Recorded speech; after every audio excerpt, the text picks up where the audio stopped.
I'm here to talk to you today about three of my favorite things: technical documentation, obscure academic theory, and people. I work at the British Columbia Institute of Technology, and I manage our knowledge base. So player type theory, which I'm talking about, is a way of dividing up players of games by their motivation for playing the game. So we use a combinatory table like this one: interact versus act, and players versus world, and that gives us four categories: socializer, explorer, killer, achiever. Socializers are those who are motivated to play by interacting with other players, for example. So you can sort of see how that all works. Now, I was reading about this. Oh yes, sorry, caveat time. Of course, there's more than 4 types of people in the world, don't worry. I'm not trying to put everyone into little boxes. The idea is just to use it to give us some insights, and if it works, it works. And if it doesn't, then we throw it out. So don't worry. I'm not going to put everyone in a box. All right.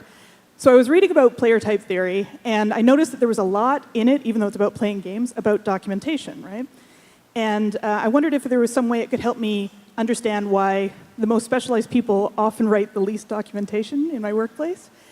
So I'm going to take you through a sketch of these 4 vegetable characters who are tech workers, and we're putting them in instead of the other thing. So we're going to start with the one, interact and users. That's Brussels sprout, or Sprout for short.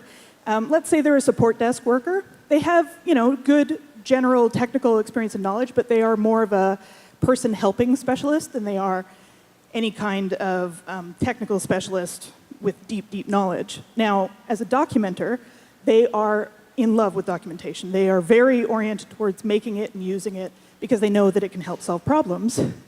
However, they do need your support. If you are working in an organization where these people are, as they often are, maligned and sidelined, they need your support. So templates and that sort of thing can help, but more importantly, they need to be advocated for and brought into meetings, and we need to get that user voice, which they represent, in rooms.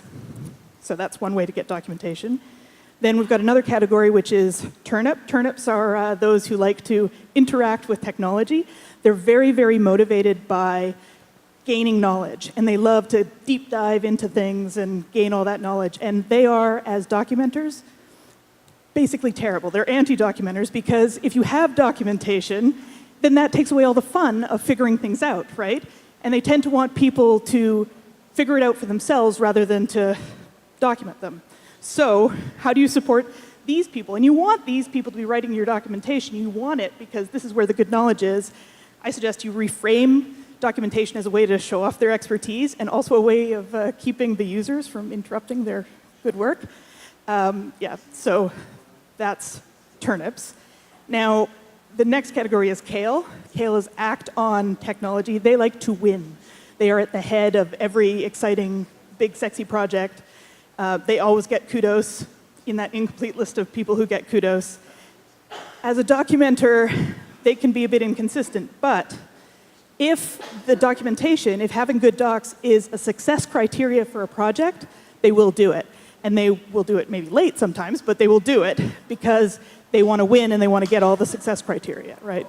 So I suggest to support these people that you gamify your documentation, maybe post the stats on who's writing and whose articles are getting the most reviews or whose documentation is being seen the most, and also be available on short notice because they're down to the deadline often. Now, broccoli, oh Lord, broccoli. Well, these are the folks who like to act on other people, right? And that often means that they can be bullies in your workplace. They will want to be leaving you hanging in a way that leaves you up for censure and them out of it. I talk about this because I think, although they're not a majority, they do have a major effect. We talked about burnout earlier, and that can be part of the cultural problem. So first of all, as regards getting documentation out of them, I don't have a ton of insights there, except that they can, if you can turn their killer instincts outward to protect your group, that's probably your best bet. But for the most part, I suggest do a lot to protect yourself and protect your colleagues, and don't go alone. Don't take a sword, because that's not appropriate for workplaces. Anyway, yes, so summary, cruciferous vegetables are delicious, academic theory is fun.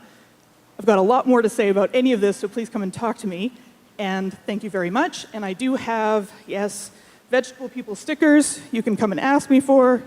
You can choose which one you identify as, and I'll give it to you.